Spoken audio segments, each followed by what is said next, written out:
Good afternoon, everybody, and thank you for joining us for this webinar. This webinar is being co-sponsored by NERC, the Northeast Recycling Council, and NMOA, the Northeast Waste Management Officials Association. And of course, we'll be talking about C&D materials and markets in the Northeast. I'm Lynn Rubenstein, the Executive Director of NERC, and I'll be moderating today's webinar. We are recording the webinar, and it will be available on both the NERC and NMOA websites in the near future. Construction and demolition materials are generated in new construction, remodeling, deconstruction, and demolition. As you know, there is an increased emphasis on the processing and reuse of C&D materials. Many of them can be recycled and made into new products. For example, clean, untreated wood can be made into new wood products, such as furniture or wood chips for mulch or landscaping. To address these issues are Jennifer Griffith from NMOA and Natalie Starr and Ted Siegler from DSM Environmental. Jennifer is going to be speaking first, but I'm going to do everybody's bios right now. So Jennifer is a project manager at NMOA. She is responsible for a number of solid waste projects, including training and research. She also manages a variety of initiatives, including those focused on construction and demolition waste, municipal solid waste, disaster debris, and beneficial use determinations. Jennifer has a master's in technology and policy from the Massachusetts Institute of Technology. Prior to joining NMOA, she worked as a consultant at firms involved with landfill design and waste site investigation and cleanup. She will discuss results of NMOA's recent released analysis of data collected by the environmental agencies in Connecticut, Maine, Massachusetts, New Hampshire, New Jersey, New York, Rhode Island, and Vermont on architectural C&D materials generation and processing. Following her presentation, Natalie Starr and Ted Siegler from DSM Environmental will present the results of a Massachusetts Department of Environmental Protection funded study that evaluated the current and future status of construction and demolition debris in Massachusetts.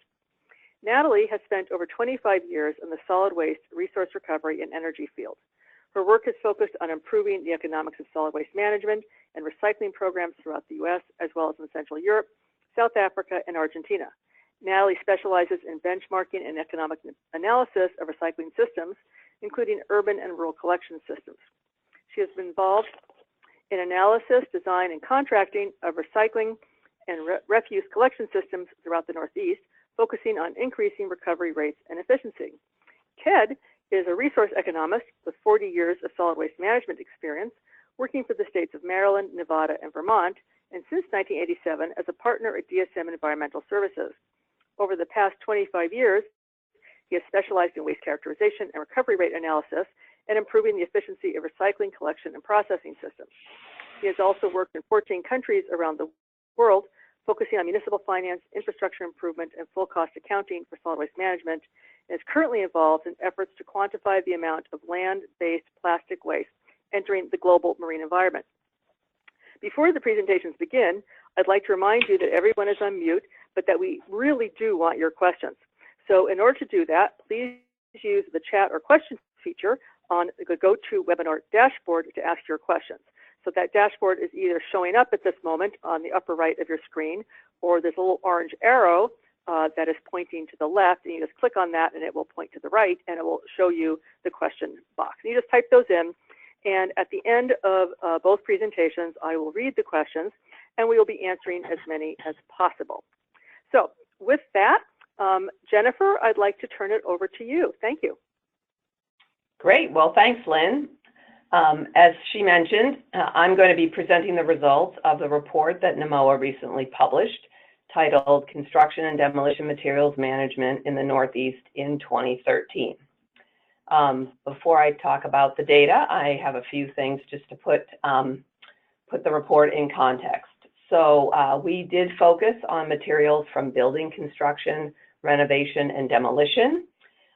So with processors of C&D, we tried to focus on those that take in mixed C&D materials, and not, there are facilities that handle mainly asphalt, brick, and concrete from road and bridge projects.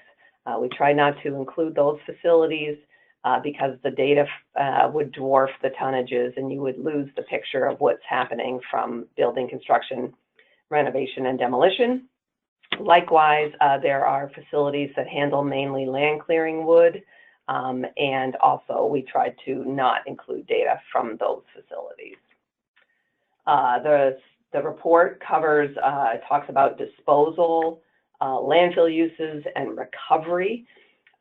We published a report on 2006 data previously, and the new study presents the 2013 data and makes some comparisons with the 2006 data. And I just want to reiterate again that landfill uses are not considered recovery.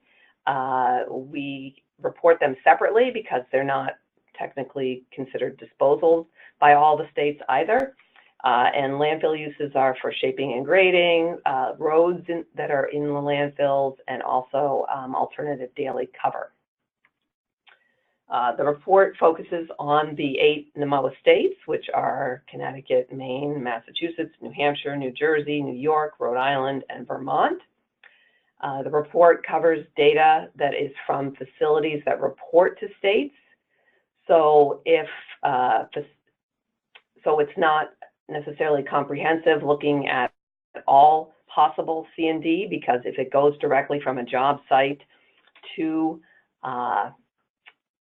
for recycling, that type of data is not collected by the states, and so we don't know about that.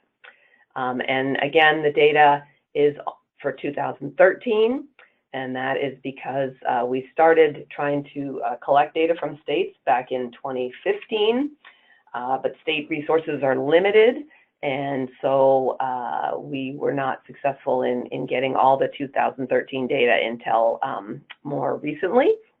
And also NMOA resources are limited as well. So, and a final thing to note is just that the states themselves do not direct or control the management of C&D materials in any way. Really, it is decision-making in the private sector that determines where these materials go and what is done with them. The states do, regulate the facilities and how they operate, but they don't direct the construction companies as to what they do with the material. So first, we're going to focus on disposal data for C&D. And this is the information that we collected from the states, looking at C&D that is generated in the state and disposed of. So that includes exports. The black here, if you can see my pointer, the cursor, is looking at material that's disposed at facilities within the state where it's generated. The gray is where they're exporting material to facilities in other NMOA states, and the white is exports to non-NMOA states. So where are those states? So primarily, Connecticut is sending their material to Massachusetts, New York, and Ohio. Massachusetts is sending its material to Maine, New Hampshire, and off to Ohio. New Jersey and New York, both facilities in those states, send a lot of material to facilities in Ohio and Pennsylvania. And then Vermont facilities send their material to the neighboring states of New Hampshire and New York. And again, we're looking at, this is the picture in 2013. So what are the changes from the 2006 data? So overall, much less material was sent for disposal in 2013 from Connecticut, Maine, Massachusetts, and Vermont. Connecticut exports to the so these are some particularly interesting things to point out, is Connecticut exports to non-NMOA states were about half of what they were in 2006. Massachusetts exports to NMOA states, so other states within NMOA, were about 2/3 less. And both Maine and Vermont experienced less disposal of in-state generated material. There was also less disposal occurring in New Hampshire, and that was mostly reductions in disposal of in-state generated material. About the same amount of material was disposed of by facilities in New Jersey, but the mix of where it went changed. So in-state disposal increased from 2006, and exports to non-NMOA states decreased. And then generally, there was a little bit more disposal of C&D that occurred of what was generated in New York and Rhode Island. And that was mostly due to increases in in-state disposal. Now, if we look at it a different way, this is material disposed at facilities within a state. So it includes the imports to the state. It doesn't look at exports. So again, black is what's disposed at facilities within the state where it's generated, and the gray here is exports to non-NEMOA states. To other NEMOA states, imports from other NEMOA states. And then it's not shown because New York's tonnages are so significant, we wouldn't see any of this detail if I put all of New York's data on the graph. But they do import quite a bit from non-NEMOA. Actually, it's a province, which is Ontario. So quite a bit of some facilities in New York are not too far from population centers in Ontario.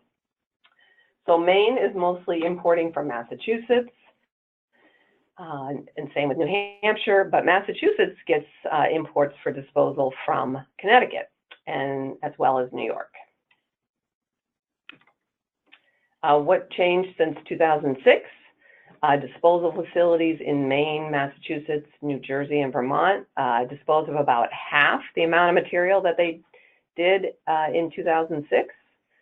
So Maine particularly had a lot less imports from out of state, and also less of their in-state material. And the reductions in disposal at facilities in Massachusetts, New Jersey, and Vermont was mostly due to reductions from their own in-state material. Disposal was down in New Hampshire as well, but by about 25% instead of 50%, and that's mostly due to their in-state generated material. And disposal in New York and Rhode Island was up some, mainly due to, again, in-state generated material. Some notes on disposal. Generally, data is all from the disposal facilities, so you can't just take all the data that, say, Massachusetts supplies me about what they exported. I look at what the disposal facilities in those importing states say they got from Massachusetts. So we generally use disposal facility data.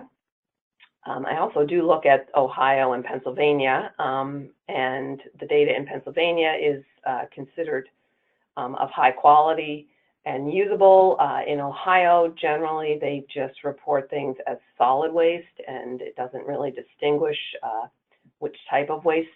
So it's not possible to use data directly from Ohio.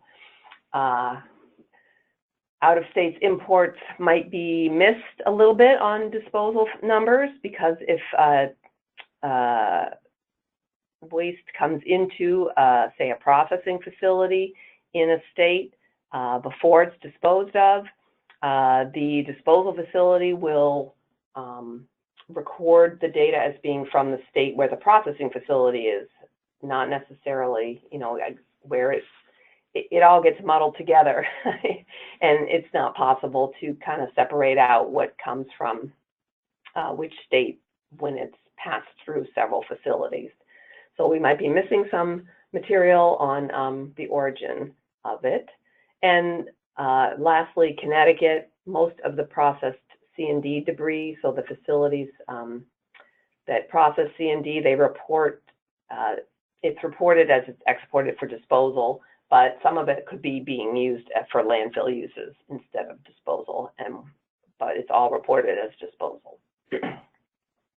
So now we'll look at some processing, and we're going to look at the high level, so just inputs to processors.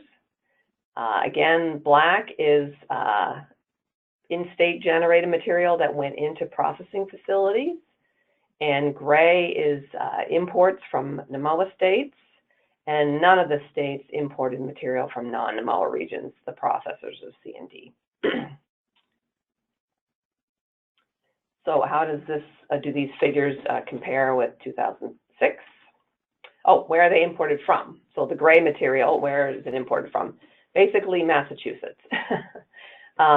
Maine, New Hampshire, Rhode Island, and Connecticut, all the processors, the material that they get from out of state is from Massachusetts, and in Connecticut, some of it does come from New York as well. Here's the changes from 2006. Less was processed in 2013, and by pretty significant quantities here. They're highlighted here, the reductions. Slightly more was processed by facilities in Maine and Rhode Island. They both took less of their own sort of in-state generated material in 2013 compared to 2006, but they, both of those states, the facilities in them imported more. And like I said just a minute ago, it was from Massachusetts. Now we're going to look just at the general categories of outputs from processors. So we have disposal, that's in the black. We have landfill uses, that's in the gray.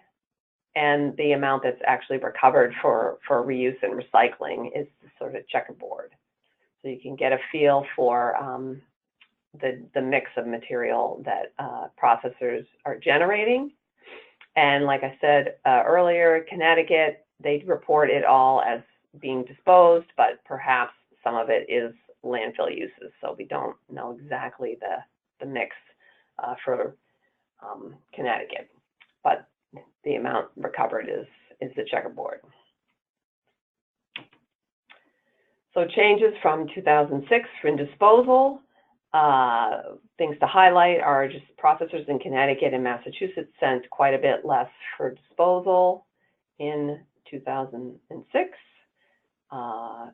Landfill uses. More was sent from processors in Maine, New Hampshire, and Rhode Island in 2013, and significantly more from processors in Maine. So looking here at the numbers. So in 2006, processors in Maine sent about 38,000 tons for landfill uses, and that was up to 137,000 tons in 2013. And in Massachusetts, there was a significant reduction in the quantity of material that processors sent for landfill uses. It's actually greater than 350,000 tons less. It was reduced from about 585,000 tons to 210,000 tons in 2013. So in recovery, again, processors recovered less tonnage in 2013 than they did in 2006 in Maine, New Hampshire, and New York. There were similar tonnages recovered in Connecticut and Rhode Island, and Massachusetts was the only state, and we'll hear more about what's going on in Massachusetts from the next presentation, but they were the only group of processing facilities that actually recovered higher tonnage than they did in 2006 by 195,000 tons more, and they also recovered a higher percentage of the incoming material. A few notes on processing data. Double counting, I tried to eliminate that as much as I could because if a transfer station or a processor is transferring to another processor, that material would get counted twice as incoming material. So I eliminated that when I could see it. New Jersey, you might have noted on the graphs, there isn't data for New Jersey about processing, and that's because they have recycling facilities, but they don't distinguish the source of the material, and therefore the data that they have, it's sort of all combined. You can't tell what is from construction projects. You know, the metal might be from recycling of other municipal waste, so we don't include New Jersey. In New York, the data includes all the C&D material processors. That includes those that are doing sort of the road and bridge work. New York is a large state, so there's a lot of facilities, and there's a lot of large facilities, but to the extent possible, I tried to remove the ones that appeared to be only dealing with the asphalt, brick, and concrete, or the land clearing debris, but some of that might still be in this New York data. Rhode Island noted that the largest C&D processing facility in that state may not be providing the most accurate data. So there's a little bit of uncertainty on the Rhode Island data. And then in 2013, Vermont did not have any C&D processors. They also didn't have any in 2006.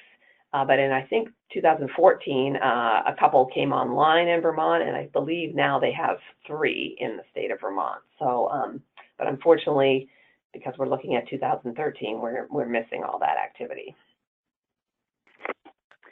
Jennifer, yeah? This is Lynn. Couple of quick questions. One person has asked, could you please, while you were on this notes processing slide, this person said, could you please go back to the processing slide? So I think probably, not sure which one they meant. But then while you're doing that, there was a question of what is the difference between disposal and landfill uses? Well, disposal is where the material is just disposed of. So I guess they're paying for disposal, and it's just being like any other waste that's going in the landfill and being covered up. And landfill uses would be when generally they get a break on the price that they have to pay at the landfill, and the landfill is using it as the cover material, the alternative daily cover, or in shaping and grading if they're, if they're needing to close a cell in the landfill and they need to get it up to grade. Sometimes they'll put a lot of C&D material in there to do the shaping and the grading. So their uses at the landfill, but there's some states don't consider that, recovery and recycling. It's a diversion from disposal, but it's not true recovery. Other states feel like, well, it's ending up in a landfill, it's disposal, but a compromise is to report it separately when we can. And we know that some of these states also have waste to energy facilities. When you talk about disposal, is it only in landfills, or are you including waste to energy facilities? We are including waste to energy facilities when it's reported that way. So one of the data nuances in this study was that, Connecticut knew material from their processors was going to Massachusetts for disposal, but it was going to a waste to energy facility. Now, Massachusetts, the waste to energy facilities are allowed to accept C&D material after it's been processed, but they don't really have a separate way to report that. So it was just getting reported as MSW that they were accepting, or other material, a more general category. So it wasn't noted in the disposal data that I got from Massachusetts, but because Connecticut, knew that the disposition, it was included. So yes, where the data is reported as being C&D and from waste to energy facilities, yes. Great, thank you. So I'm hopeful that you've had this slide up for a long time. So maybe slowly just advance to, because the person commented they just hadn't had a chance to focus. So you could go back to recovery. Thank you, Jennifer. Okay. So this is general categories of outputs. Now we will move through and look at what the recovered outputs are. So we're looking at the categories of asphalt shingles, aggregates, those asphalt, brick, and concrete, the gypsum drywall, wood, which is both clean, quote unquote, and the C&D wood, and metal. And like I've mentioned before, facilities that really only deal with the aggregates, we tried to remove, but facilities that take in mixed C&D do generate some, aggregate waste, because they do get that kind of material coming in, and they also get, they can get some clean wood, they can get pallets, they can get new construction wood, they can get maybe some yard material, so they do get some clean wood as well. So the mixed C&D processors also generate these types of materials, and that's what's being reported. But we're trying again to not be including facilities that dealt just with those materials. So I'll leave this one up for a little while, and maybe I'll just look through my notes and talk about this instead of showing you the slides. So I'll just talk about the changes from 2006 while we're looking at this slide. I think that's probably was a better strategy for the other one as well. Sorry about that. So asphalt shingles are the only material that is this top bar here, the white, the total clear white, is asphalt shingles, and that was the only material that was recovered at a greater tonnage in 2013 than it was in 2006. Back in 2006, the state of Maine was the only state that reported recovering asphalt shingles for reuse or recycling. And but in 2013, recovery was occurring in Connecticut, in Massachusetts, in New Hampshire, in addition to Maine. So that was the only material that has greater recovery. Aggregates are not really reported by facilities in Maine, so we don't have any comparisons there. Connecticut and Massachusetts, the tonnages are up from 2006, and in New York, they're down, and in Maine, they're similar. And Rhode Island, so Jennifer, I guess, as well. Yes? One person asked, what are ABC aggregates? Asphalt, brick, and concrete. So, generally they grind it up and it becomes a new aggregate that's used for fill, mostly, I think. I'm not sure. Maybe some facilities actually segregate it by brick, by concrete, and so maybe it can be utilized differently. But generally it would just be a fill material. I think Natalie and Ted in the next presentation can probably know a little bit more about the fate of some of these materials than perhaps I do. Gypsum wallboard, the tonnages that were recovered are relatively small, but still they were up in Connecticut and Massachusetts compared to 2006, and the New York amount was less, and the Maine is similar to what was reported in 2006. Looking at the clean wood, which is this sort of dotted number here, I think. The clean wood amounts were up in Maine, Massachusetts, and Rhode Island compared to 2006, and they were less recovery in Connecticut and New York than in 2006. Lastly, well, not lastly, but next, metal.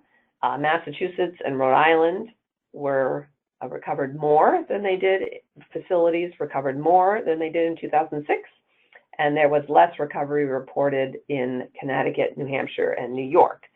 Now, that might be because metal prices were pretty high in 2013, and projects were diverting it more directly themselves.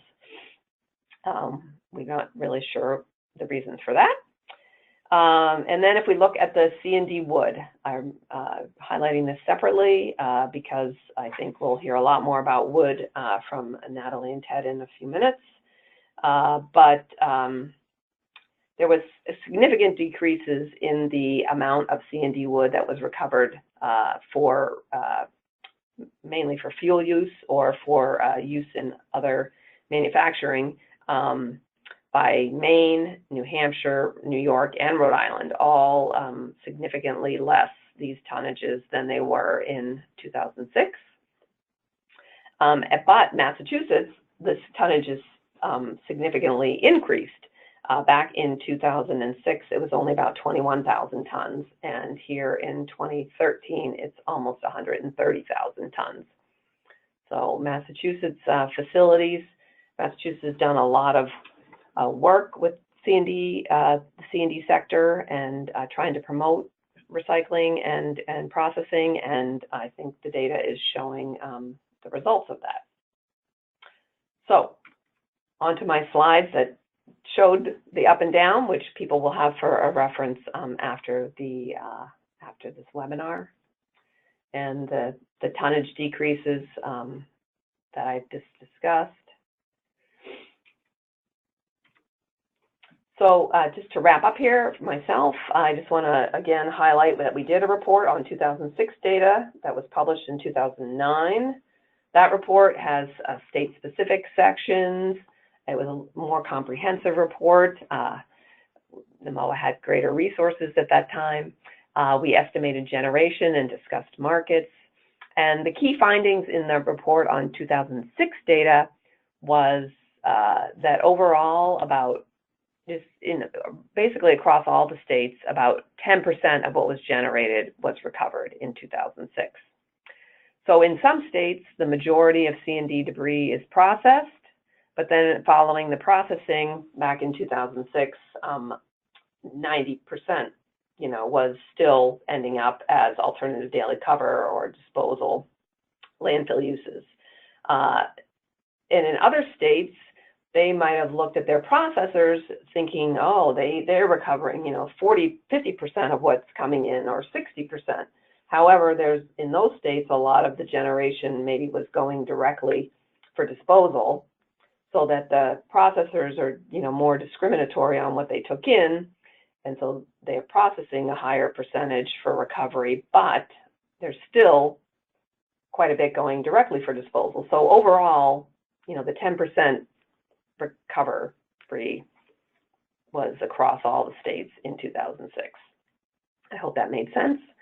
And the other key finding was that, back in 2006 and probably holding through today, metal's the only material that's really recovered at a high percentage of its generation, which was about 53% back in 2006. And again, that's just through the facilities that are reporting to the state. NMOA's done a few other things regarding C&D. We undertook a process after the 2006 data report was published. Part of the issue there was that, states aren't collecting the same information from facilities. They're not using the same terms. We undertook an effort to try to bring some consistency there, but I think it was really implemented in New Hampshire, but not necessarily by all the other states. So we still had some issues with this 2013 data. We also really focused on gypsum wallboard back in 2010. We focused on sort of what policy options states might be able to implement to increase recovery of gypsum wallboard, and came up with these 5 here. Bans on disposal, requiring recycling on state-financed projects, require waste management planning by, construction projects or demolition projects, improve the data to improve transparency, and extended producer responsibility for wallboard. And we have a couple other related activities to construction. One is a beneficial use determination database, which includes like landfill uses of C&D debris.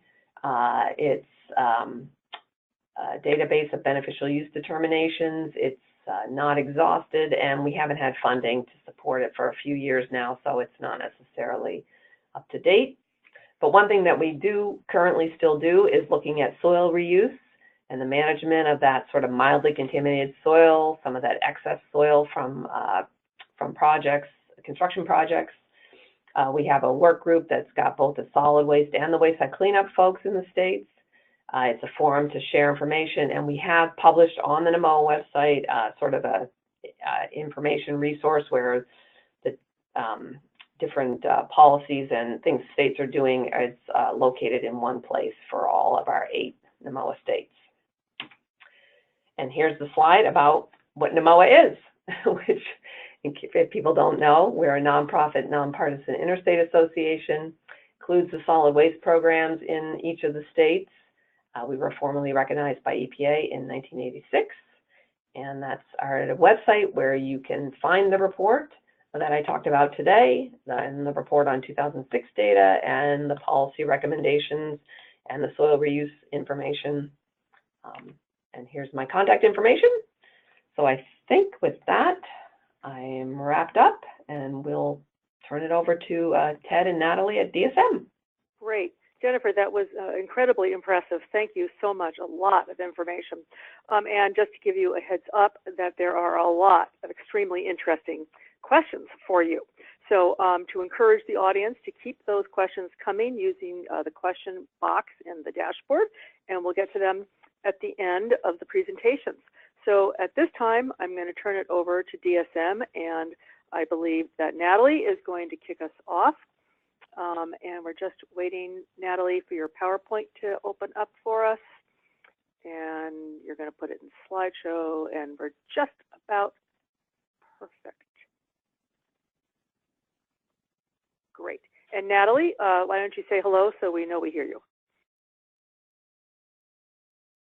We don't hear you. I wonder if you're on mute. So hopefully we can see the screen now. DSM there you go. is going to talk Thanks, Natalie. Take it away. a little bit about the opportunities and challenges with managing C&D, focusing on the Northeast and Massachusetts. I just want to start with a little overview on generation, and thank you, Jennifer, for all that background. I don't have all the numbers from the individual states, but I have looked at quite a few numbers. I want to just go over some of the challenges with coming up with good numbers. Certainly, there's very wide fluctuations with estimating C&D generation and disposal compared with municipal solid waste, which is more homogeneous. Certainly, there's fluctuations in MSW based on the economy, as there is with C&D, but we also have natural disasters that are impacting our C&D waste generation rates. Disposal also is more challenging to track. It's more dispersed for C&D than it is for MSW and less regulated. Picture you see is one of the natural disasters down in the islands down south. This is becoming more and more common and is going to become a continuing challenge in terms of how we manage C&D. I also want to talk about generation and disposal, because you certainly can't manage what you don't measure, and every state is a little different. I looked just generally at nationally, US EPA estimates 166 million tons of building debris. This is 2014. That excludes the asphalt and concrete from roads and bridges and other communication, power, transportation projects. Anyway, this 166 million tons compares against the 169 million tons of MSW left for disposal after recovery.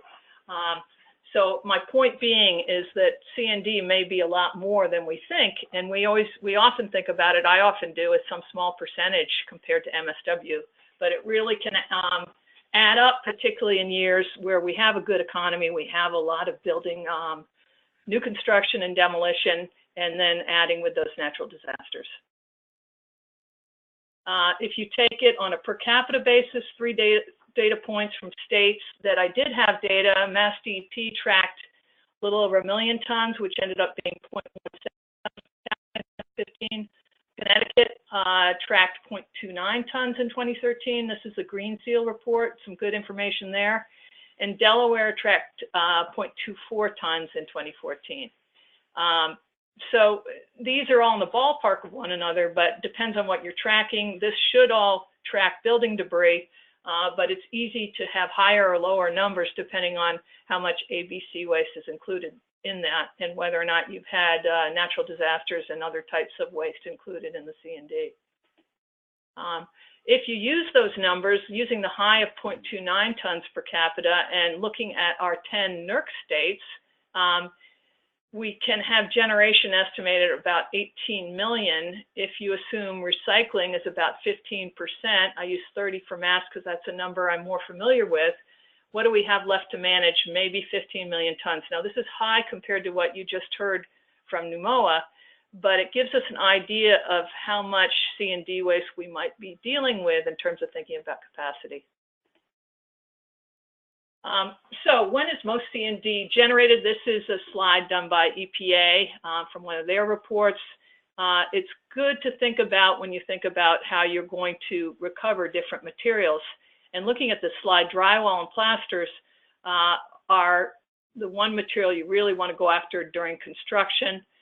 also asphalt shingles, but most of these materials, most of them are generated during demolition.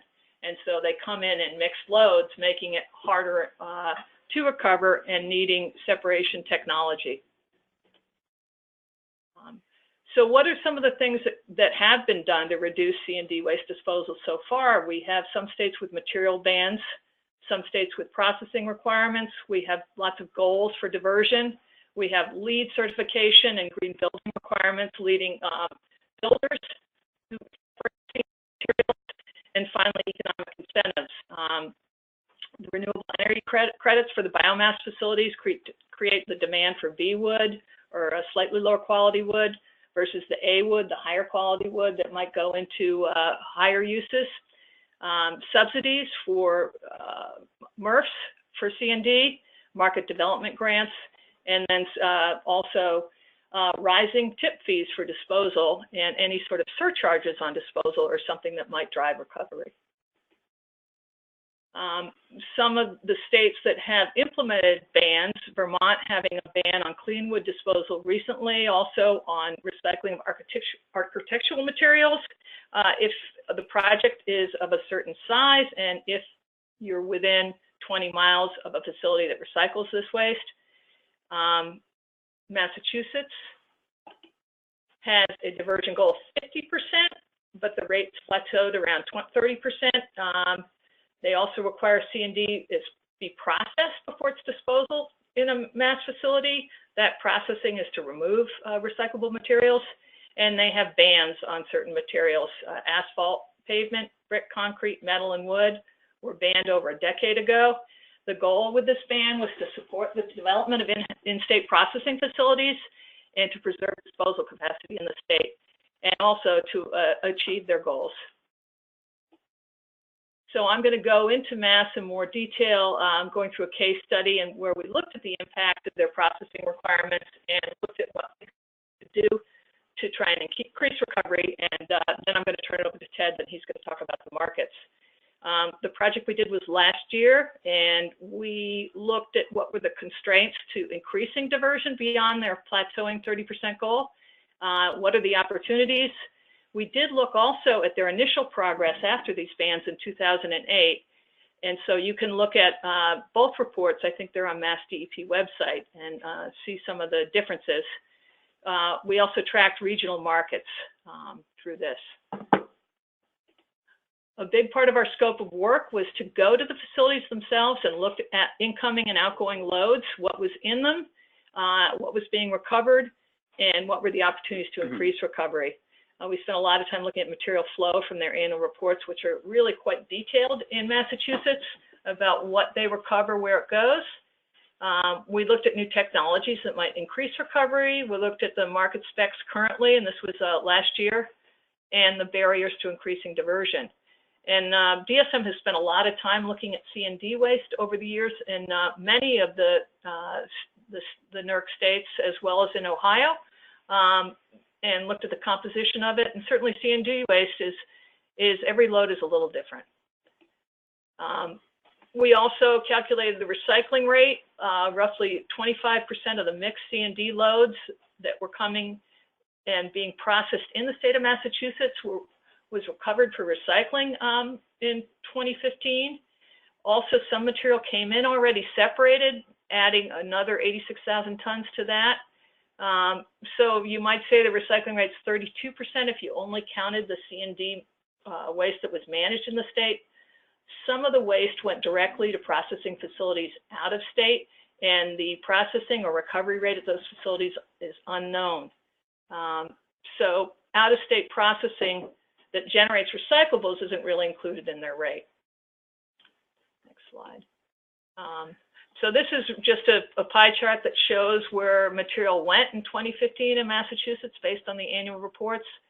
23% was disposed straight out.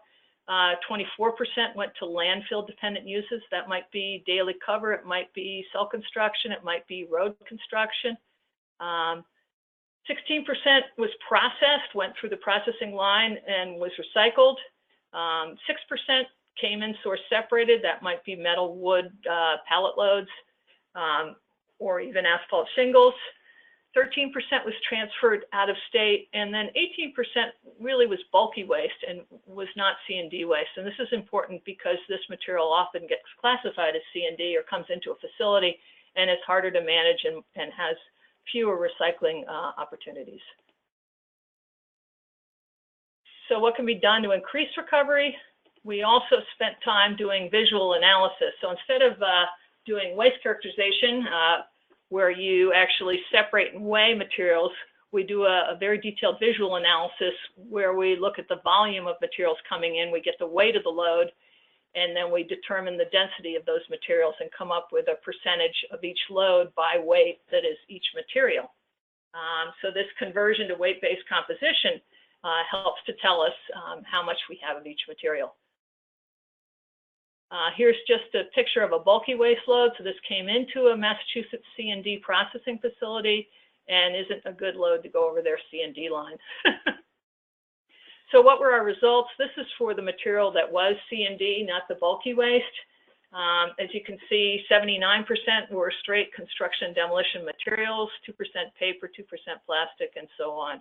And 2% MSW bag. There's always those loads of C&D that come in and they have several bags of MSW in them, and or people use them as an MSW dumpster while the building project is underway.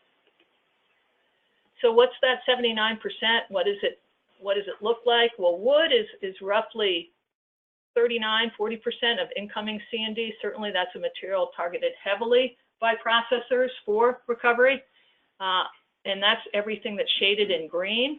The other materials, asphalt roofing and clean gypsum board, certainly targeted, as well as metals. Overall, the materials that can be recovered of a C&D load are roughly, I think it's roughly 55% if you add the paper and the plastics and the organic material that might come in to these C&D materials that could be recovered. So you're already starting with a material in which you have the potential to recover a little more than half of it. We also compared what we saw in the field in 2016 to what we found in the literature when we did the study in 2007-08. While we did go and visit all these new facilities, we didn't do the visual analysis that we did in 2016. So we used the literature to kind of estimate C&D composition. That being said, some of the differences might be that the literature had more concrete and rubble in it, slightly less wood, and slightly less plastics. Plastics certainly were almost 10% of what we saw in the field. So what we tried to do, and understand this is limited data, but this is important, is try and come up with a recovery rate for these materials that we're targeting. Where are they at now, and how much more recovery might they get? And in Massachusetts, both processors who have a processing line, just like a MRF sorting line, and transfer stations receive C&D. Some of these transfer stations do not have processing lines. But they did, a couple of them participated in the study, and overall, the recovery rate of the processors were roughly 48%, and transfer stations were much lower because they didn't have this equipment. As you can see, cardboard, about 30%, 22% overall. Metal, ABC waste, very high. They tried to recover all the metal they could. Asphalt roofing, quite low. That's because once it comes into a processing facility, it's usually mixed with other materials. They try and pull it aside manually. If it goes over the line, it's much harder to recover that material. Clean gypsum board, also hard to recover once it's mixed in with another load. They pull it off manually before they go on the line because it just simply breaks up. And Ted will talk a little bit more about the markets for these materials and what they demand. And then wood, a little over 30% at 32%. So I'm going to turn it over to Ted now, who's going to talk about these materials more specifically and what the markets looked like last year. Okay, thanks, Natalie. This slide here gives you an indication of the sales of the material that were processed in Massachusetts so that you have an understanding of where materials went in terms of material category. And it's no big surprise, and you'll see this again, we'll talk more about this, that wood is the largest single material that is being sold from the C&D processors in Massachusetts. although there's a fair amount of asphalt, brick, and concrete. It's very heavy material. They recover almost all of it on the line. Metals, as Natalie said, quite high recovery rates. Plastics and gypsum, OCC, and other materials, much lower sales volumes and much lower revenue. Wood is really the largest revenue source as well, except for metals. So I'm going to start with wood because it is so important for the processors. And there's really a couple markets for wood waste. And the first one is wood waste combustion. Basically, dry C&D wood has probably at least double the BTU value of green wood chips.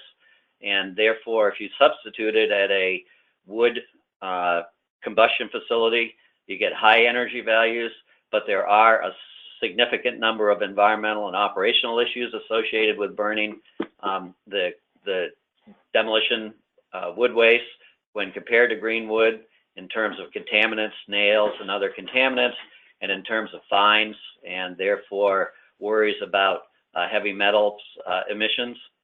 There was a really robust market for wood waste combustion in 2007. Almost all of it out of Maine, so virtually all of the waste wood that was being separated from Massachusetts processors was going to Maine facilities. The two primary users were Sappi, which is a paper mill near Portland, has the capacity to burn waste wood, but doesn't purchase very much from Massachusetts. And Borlax, which is now Reenergy, at the time was running, in 2007, was running 3 wood-fired boilers that were around Maine that were accepting wood waste. But they all stopped accepting the wood waste due to Connecticut ruling concerning renewable energy credits. They've been essentially selling the energy to Connecticut utilities who were able to take advantage of the renewable energy credits, but the state legislature or regulators stopped that. And so as a consequence, they stopped burning the waste wood, although we've heard that some of those facilities may be accepting waste wood again, primarily from Maine C&D processors. The other major wood waste combustion facility is in Connecticut, and that's Plainfield Renewable Energy, which is a gasification facility. They also purchase waste wood. We understand, because we don't have direct data from Plainfield Renewable Energy, but we understand from processors in Massachusetts that are selling some material to PRE, that PRE has kind of operational and storage constraints and quite tight specifications, especially for fines associated with their gasification process. The largest use of waste wood, somewhat surprisingly, is for particle board. There is the largest particle board manufacturer, I think, in the world, certainly in North America, is Tefisa, located up in Lac-Mégantic, Quebec. You probably all remember that name from the horrendous train wreck up there that destroyed most of the town. But they are still the largest buyer of waste wood from New England. They collect that material. They essentially send their own trucks to the wood waste processors and pay for the wood waste and then truck it up to Quebec. They consumed 216,000 tons in 2016, of which 60% was sourced from Massachusetts and New Hampshire. They would like to increase consumption of waste wood, but fines remain a problem.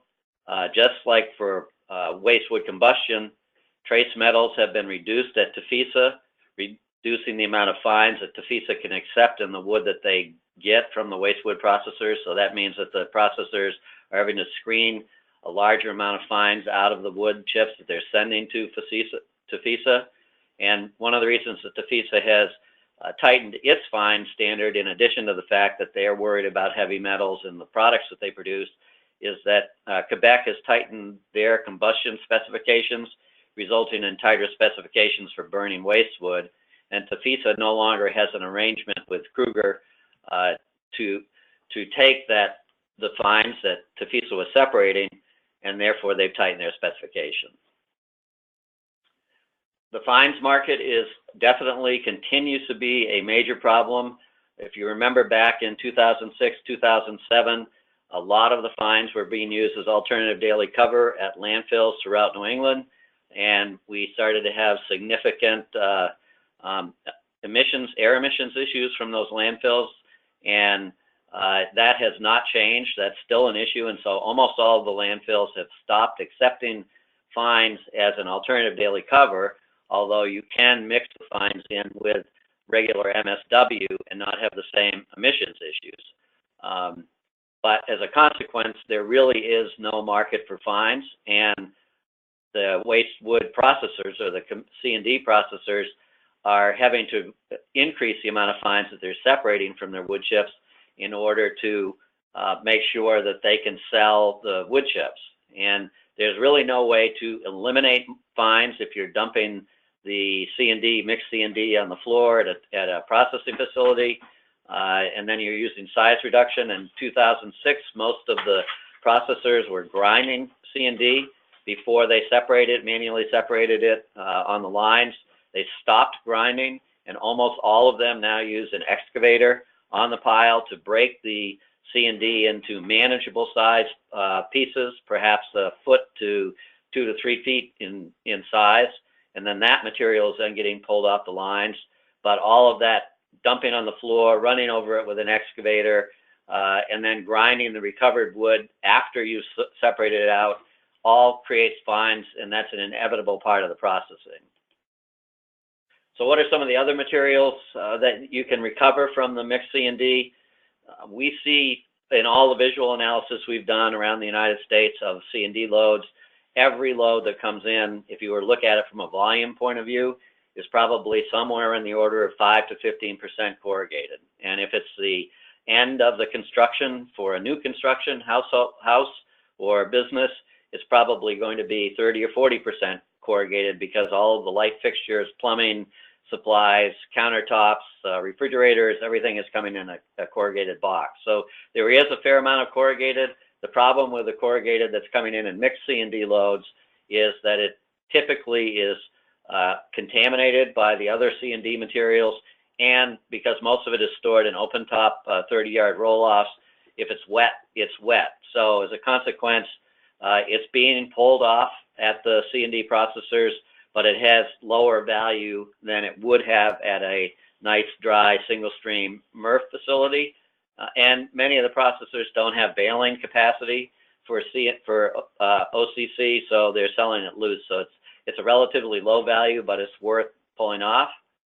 The other area that is clearly beneficial to all of the C&D processors is to pull off metal, both the kind of framing metal like the picture you see here, but also there's been more interest in all of the wire that is being pulled out in demolition loads. And the question is there a way to remove this wire, especially if it's not magnetic and if it's tangled with other materials? So there's interest in developing eddy current separators to pull this material off. It's high value if they can pull it out, copper and other valuable materials. But there are problems associated with pulling it out. So the material that you see, metal material that you see that is not being recovered from C&D processors is primarily wire and other non-metallic metals, where most of the metal that it can respond to a magnet is being pulled out. Plastics, no surprise, like everywhere else, plastics are a larger and larger fraction of what we're seeing in C&D, although we can't directly compare 2006, 2007 to 2016 because we didn't do visuals in 2006. We have been doing visuals for the state of Delaware on and off over the last 10 to 15 years, and the amount of plastic that you see in the mixed C&D loads continues to increase. And there has been a market for the big bulky plastics. Most of it is polyethylene or polypropylene, but those markets were primarily export markets, and as with everything else with the Chinese import restrictions, the value of that mixed bulky plastic has fallen significantly. The other problem with bulky rigid plastics is that the majority of it is 5-gallon pails or other containers, and while it has some value, most of those 5-gallon pails are contaminated with paint or gypsum drywall compound or glues or other materials, significantly reducing their value. The other significant amount of plastic is plastic film, both blue tarps and clear plastic, shrink wrap, and it has potentially value, especially the clear plastic film, but with plastic film, just as it is for plastic film generated in residential and other commercial activities, it has a high surface to volume area, so there's lots of potential for contamination. It's sitting in an open top container, it's being dumped on by C&D materials, so it's difficult from a contamination point, and it's also difficult to pull the film off the picking lines because the excavators aren't doing a very good job of ripping it, so it tends to be long pieces of film that can be wrapped around other materials. We're still waiting on gypsum markets. Yes, you can take new gypsum and recycle it back into new gypsum, but there aren't any gypsum recycling facilities in Massachusetts or in New England primarily that are doing that because it's relatively inexpensive to use power plant, air pollution control, gypsum materials to produce new gypsum. And so as a consequence, the value isn't very high. It's also difficult to recycle painted and wallpaper gypsum. So most of the gypsum that is being recycled is new gypsum from new construction sites. And the best way to handle that is to keep it separate at the construction site, not mix it together with mixed C&D, because as you can imagine, as it makes its way through a mixed C&D facility, it shatters into smaller and smaller pieces and becomes more and more difficult to recover. Asphalt shingles, most asphalt roofing recycling is delivered directly to facilities and end markets. It doesn't end up going through the mixed C&D processing facilities. And so as a consequence, we don't have very good numbers for asphalt shingles per se. There is a market in Massachusetts, Kearney's and Rainham, and there are other markets, smaller markets in Massachusetts and New Hampshire for asphalt shingles. So if it's a clean load of asphalt shingles, and many times if you look at a roofing job, it's probably 90% asphalt shingles and another 10% wood or metals coming off of that. If the roofing company can find a market for that material, given how heavy it is, they're going to use that market as opposed to bringing it to a C&D processing facility and paying a tipping fee for it. And I think part of the issue here is that there's a real need for the states to continue to press departments of transportation to increase the allowance for asphalt shingles in new asphalt. So what are some processing advancements and target materials? Again, as Natalie pointed out, even though we have a relatively high recovery rate for waste wood from Massachusetts processors, there are additional wood that could be recovered, but it depends on the ease of separation from contaminants, especially pressure-treated wood, and difficulty in meeting the fines definition. So one solution might be to install additional equipment to recover this wood for sale to Tafisa or to a biomass combustion facility, and states could assist with capital costs up front for conveyors, air separators, disc screens, optical sorters. They're all being used now for in these processing facilities. And another potentially encouraging development is that if we could optically identify pressure-treated wood on the processing line, then we would probably be able to pull a lot more waste wood off. What happens now is that pressure-treated wood, which has is not allowed for combustion or for in Tafisa's products, as a consequence, if you're not sure and you're manually separating material on a conveyor line, anything looks like pressure-treated wood, then you're going to throw it away. If you could positively identify pressure-treated wood using optical sensors, then you could leave more of the waste wood on the line and just pull off pressure-treated wood. So we see that as potentially an area where you could increase recovery of wood waste by having a better way to identify pressure-treated wood. Other potential markets, one of the things that Massachusetts was really interested in was whether you could use small-scale gasification units to convert the fines and bee wood into energy. And so we did look in detail at that, but essentially our conclusion was wasn't really feasible for the following reasons. Primarily, if you were going to use it for energy, you would use it on site, and the processors really don't need heat. What they need is electric power for equipment. Biogas that's produced needs an internal combustion engine to convert it to electricity, but the biogas that contains a lot of tars and impurities that are difficult to fuel a combustion engine without extensive cleanup.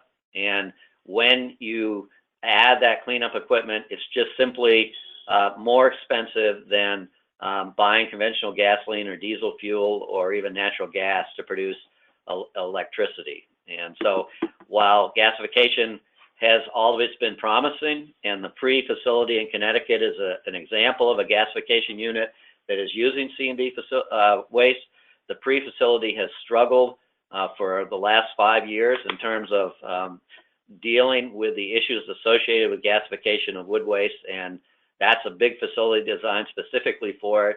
Finding ability to use small quantities of the material at individual processors is significantly more daunting.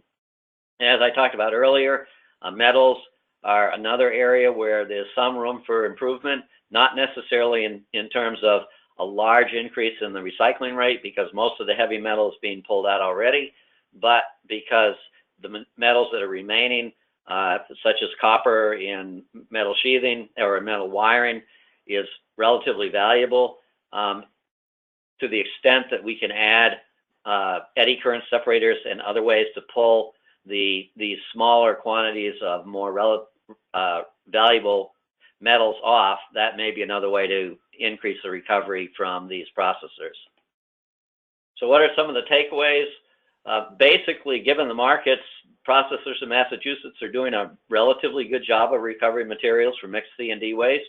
They're currently recovering roughly 50% of the marketable materials, resulting in a 32% recycling rate for C&D waste managed in Massachusetts.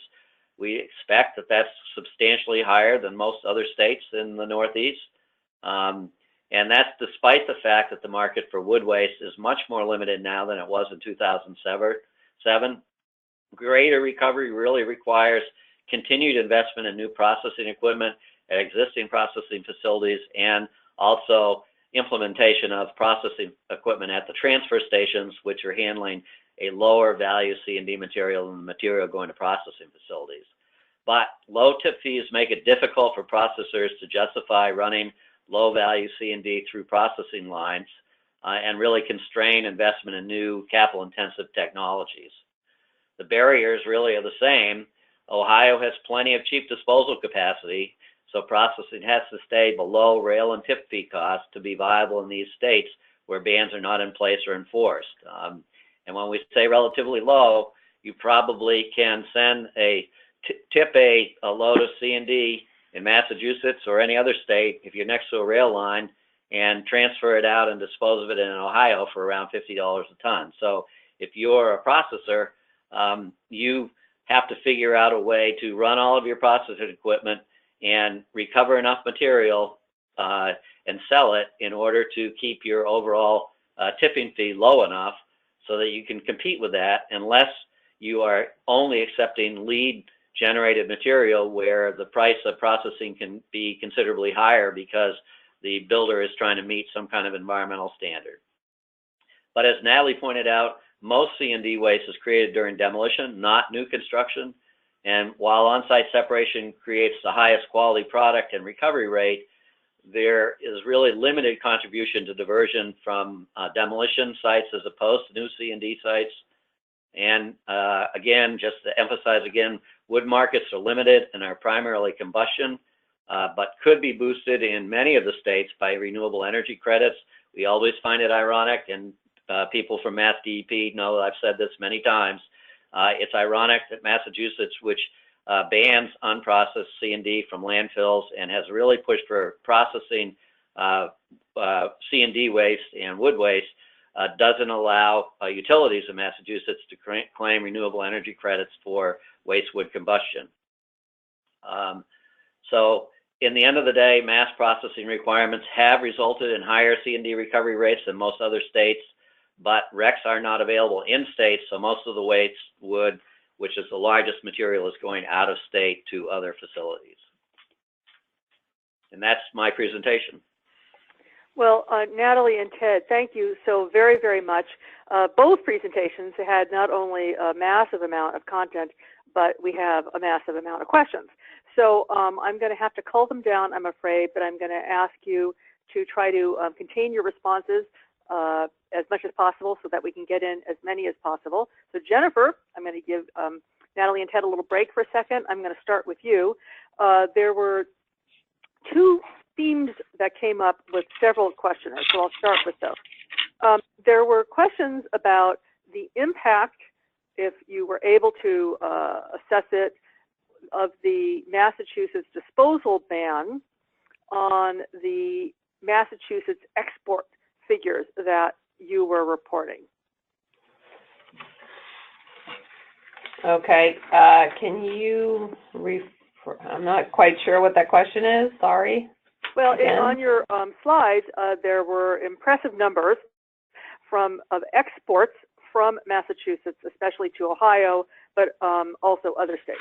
So the question was, were the exports impacted, either they went when they were high or when they went down, were they impacted by the disposal ban? Well, yes. So well, it's hard to know because C&D, like Natalie had said, the generation of C&D is dependent on many things. I think the economy was flying higher in 2006 as well than maybe it was in 2000. It's flying high again now, but in 2013, maybe not quite so much. So it's hard to know whether the reduction in what was shipped for disposal, there was a significant reduction in the amount of material that was disposed of that was generated in Massachusetts between 2006 and 2013, but it's not possible for me to say whether that's totally due to the ban or not, so. Okay. Well, you started to touch on the other question where we had a number of, in your response, questions about whether when looking at comparing the data, the two periods of time, whether you were able to take into account the economies and the difference of the building industry and renovation industries during those times. Yeah, no, we didn't. I mean, when we did the 2006 report, on the data on 2006, we tried to look into that, looking at different indicators of economic activity, because we had done a report even before the 2006 data on, I'm not sure, 2002 data maybe, and, trying to see if we could try to look, it was not something that we felt we were qualified to try to do, so. Now, a couple of questions rose the issue of disaster debris and whether your study had the opportunity to isolate out any of the data as it might have related to disaster debris. Again, no, we didn't try to see what disasters might have occurred in 2006 or 2013. So thank you. Now I'm going to switch to Ted and Natalie for a few minutes at least. Lynn, this is Terry Goldberg. I just want to comment. I don't think the data that the Terry states from Yes. I don't think the data collect from the disposal facilities and the processing facilities would distinguish between disaster debris and any other C&D debris. They're just taking in material. So it would be, the states don't require that facilities distinguish between that kind of waste. So, if you might see a spike if there were very big disasters in the years that, we were analyzing data for, and it might account for that. But to say that's, what is disaster debris, C&D, and what isn't, I don't know. It would be hard to make that distinction based on the source of this data. Okay, thank you. So there were also questions, Ted and Natalie, certainly directed to you, and I don't know if ultimately Jennifer wants to comment as well, about the percentage of material that you were seeing that had been pre-processed. So the information that you were looking at, how much of that had been source separated and pre-processed as opposed to mixed loads? I don't think that we knew. We were at transfer stations and processing facilities. Certainly, there was a lack of metal in the load. So if you count pre-processing, manual removal of metal at the job site, yes. But pre-processing for any other material, really hard to tell. Right. We wouldn't have known if a job site had a separate OCC container, for example, or a separate clean wood container. All we were seeing was the material that was coming in for disposal. So we really don't have an answer to that. Okay. So did you distinguish between construction and demolition streams? We did, but we have in a number of different studies, and there clearly is a difference between the two streams. In the case of Massachusetts, we did not. We were trying to quantify what was coming in order to do a kind of a mass balance and to try to get recovery rates.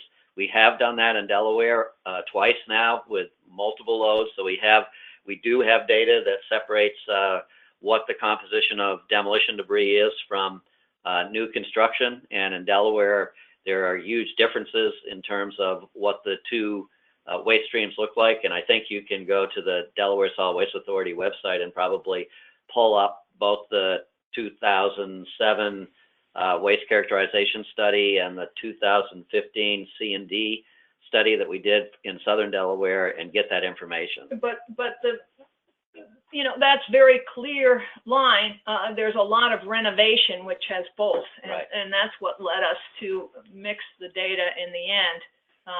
Renovation has often the demolition of some part of a home or building, and then adding a floor or a room or whatever, and depending on what stage they are at the job, you will see a different composition in the load. Okay. Now, is anyone, to your knowledge, using bioremediation to help in processing fines further to clean materials before then trying to sell them for mulch or other uses? Not that we're aware of. I mean, we have seen no real movement in the fines market. It's a major problem for all of the processors. I'm not sure how bioremediation would help with trace metals, which seem to be the largest concern for the fines. And given that even pallets are questionable in the mulch market because of them being treated or what they might have been exposed to, i.e. carrying chemicals, that would be a harder stretch, I think. Yeah, the mulch market is really a tricky one, especially if you can't control for use of mulch at, say, schools and playgrounds, which is one of the areas where they use mulch. So the people that are selling clean mulch are incredibly careful about what they're putting in there for a whole series of liability issues. And that's not just here. We did a study for Knoxville, Tennessee, with some really big processors down there. Well, no, Knoxville also. And, and in both cases, the mulch market, they were just very careful about what they would put in there. So I would be surprised if anyone was considering fines for that use. So, so you triggered two other streams of questions that I'm going to get to with that answer. So one question said, what percentage of wood waste goes to mulch? In California, mulch is being sold for $128 a ton and is a higher and better use than burning it. Well, it certainly is. And if they can recover clean wood, then any of these processors in Massachusetts are going to sell that for mulch. But it is a very small percentage of what we see coming in as mixed C&D to these processors. Our guess is that if you have clean wood, you're probably separating it out at the job site and selling it directly, and being able to tell the mulch producers that this is what it looks like and that it hasn't been contaminated. But once it gets to the processors, there's not a very big market for clean wood. And as Natalie said, even the pallets, we did a big study in Mecklenburg County about pallet use, and the same issues were that we can't even guarantee that a clean-looking pallet wasn't used to store some kind of a chemical that might have contaminated the pallet. So it is a great market if you have really clean wood, but most of what we're seeing kind of at the end of the pipe is not clean wood. There were a series of questions that related either directly or indirectly to the toxicity of C&D. And so the series of questions started around whether there was information about the average age of C&D. When you see stuff coming through a processing facility, is there a way to age it? The importance being that the age of the debris could be useful for determining likely hazardous characteristics. Certainly that's a great thought, but the facilities aren't tagging the loads that way. For lead, I can see maybe they might get into that, but that kind of data isn't being maintained. Right, and it gets to a couple issues. One is obviously lead paints, which are a major issue. And then the second, asbestos is another one. And then the third one obviously is pressure-treated wood. And as everyone knows, we've gone through various cycles of how we treat wood in order to make it toxic to insects in the ground, and all of those are toxic one way or the other. And in all the cases, we're trying to remove that. But we don't know of any real data on that. There is probably one of the best potential sources of information on that is the University of Florida, which has done a lot of work on characterization of C&D wood from around the United States and has done a lot of literature search. So if you're interested in that, I would suggest that you head in that direction as one possible way to learn that. But certainly we're not capable of defining that. I mean, we can tell if it's in Delaware, if it's a mobile home that's been demolished to put up a brand new house, or if it's in Massachusetts and it's an old building, it's probably quite old and probably has potentially traces of all of those materials in that material. I think Massachusetts. So how do landfill bans and recycling incentives address the toxics used in the past? They don't. I mean, they're basically banning material that can be processed, and the processors are addressing that issue.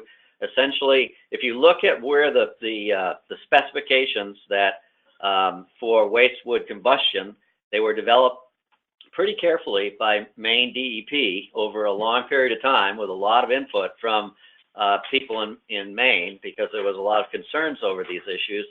And then if you look at TEFISA's specification, because TEFISA came into the game after Maine DEP had developed their specifications, and TEFISA's initial goal was to have looser specifications, thinking that they would be able to take a larger percentage of waste wood. But over time, their specifications have become pretty much as tight as the Maine DEP waste combustion or wood waste combustion specifications. And the pre-facility, which is the kind of the newest facility, it's not combustion per se, it's gasification, has even tighter specifications. So in the end of the day, all of the people, all the regulatory agencies have kind of come down to pretty similar specifications for the material that these processors can sell. Great. We're running out of time, so two questions that I'm hopeful have relatively short answers. Some of the asphalt shingle processors have indicated quality issues with recycled content in new asphalt. They mainly use it in road base. Is this prevalent in other parts of the Northeast? I think that is primarily the issue, is that they use it in road base. But I think that a number of people on the call who have been involved in environmental agencies around the country will readily admit that dealing with departments of transportation who have a different set of priorities compared to reuse and recycling will say that it's frustrating, and it's quite difficult to get departments of transportation to relax their specification and allow additional materials to be included, such as waste plastic for different materials and waste asphalt shingles. I think that the issue still needs more work, and there's a real need for communication between the two agencies. And Mass DEP did do some number of testing, I do recall, on asphalt shingles, trying to determine whether or not to ban them. So there is some data there. Great. And final question, although I want to thank our audience. There are some amazing questions that have been presented that we have not addressed.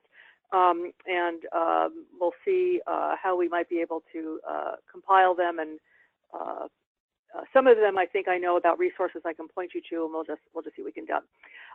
So final question: has aluminum from structural materials become fire hazards at any recovery sites due to sparks from sorting?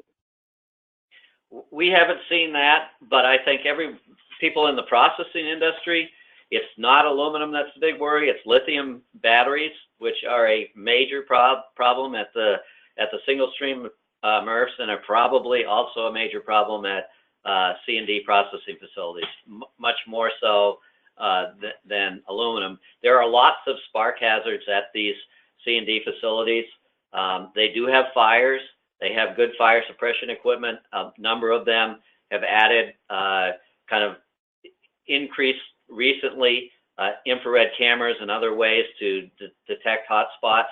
So just given the dust that they generate and the materials that they're processing, fire hazard is always a concern at these facilities. It's not just from aluminum, it's from a lot of other materials. I mean, they can get in a gas can that is mostly empty and not see it, and they can get lithium batteries that sit in the waste pile that they don't see and overheat and cause fires. So lots of potential for fire damage at C&D processors. And they would like to see more aluminum because of the value in it, and they often doesn't make its way to the facility in the first place.